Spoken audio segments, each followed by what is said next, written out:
EQ on stage said internet radio isn't really radio, it's just playlists. How do you respond to that? Well, I think they've taken the approach to internet radio that's very similar to 8-tracks in that they're focused on curation. Historically, if you think about a service like Pandora, it's been algorithmically driven. But there are humans behind the scenes listening to those songs. Well, for Pandora at the outset, yes, to kind of program the stations or to identify like the blueprint of a song. But the playlists themselves are not actually curated. With what Beats One is doing, they're actually curating a channel, really taking a cue from traditional radio and even Sirius XM. And that's not dissimilar from the 8-tracks approach, except that with 8-tracks, it's sort of a plurality of voices. There's people around the world making playlists across every imaginable genre from every culture in the world. So, Ben, should 8-track, should Spotify, should Pandora, should they be worried? Well, for sure, because it's default, and defaults are super powerful. I mean, earlier they talked about Apple Maps and talked about how it's 3.5 times the usage of the number 2, which presumably is Google. And anytime something is default, it has a big advantage. Brian, what do you think?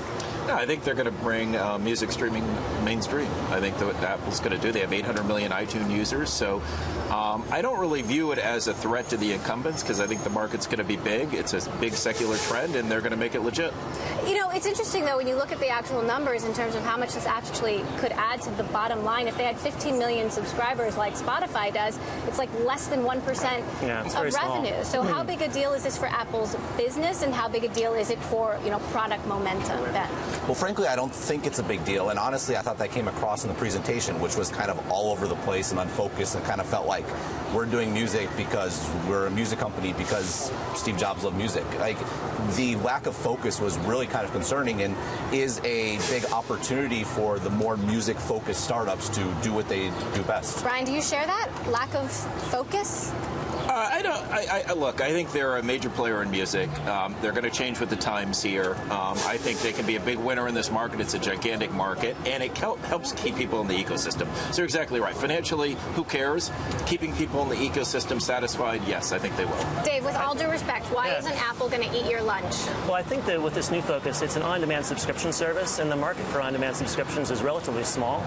They say that about 50% of American consumers spend no money on music each year. Another 40% spend maybe $15 a year. So they're really focused on that 10% with the subscription offering. The much bigger market is radio, and that's where we play. Does it make a difference that you've got musicians behind this, that you've got Jimmy Iovine behind this? Well, Jimmy's a genius, and I think that the at Connect offering is pretty compelling because you actually can get closer to individual artists. We don't play in that world, but I think it is a very interesting part of the offering. Now, one thing it seemed to me is Apple's trying to do a lot of things in one, and I wonder if it's too much. A global radio service, a streaming service. You can also buy and download music. They're also trying to be a social network for music. Like, what? I don't get it. I share the same concerns. I think part of it for sure, and this is why it's hard to innovate in music, is the labels have so much control over how music is consumed. They couldn't do a free tier, so I think that's where the radio service comes in to be kind of a way to get into it. But in music in general, given the prevalence and power of the labels, it's a tough place to do anything beyond UI.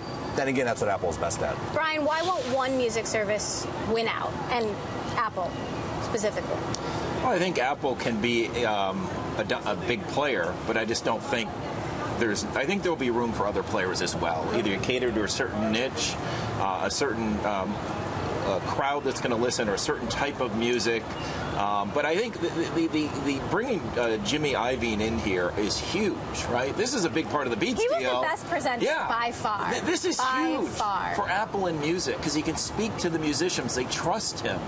And, remember years ago they launched Ping. It really didn't take off, but maybe Connect can now, right, in terms of marketing the artist to the consumer. So this is much more than just a streaming music service. This is the entire platform. Dave, anything that you guys are going to be doing differently? I think we're going to stick to our knitting. We focus on trying to do one thing really well. To your earlier point, we're not trying to do everything under the sun.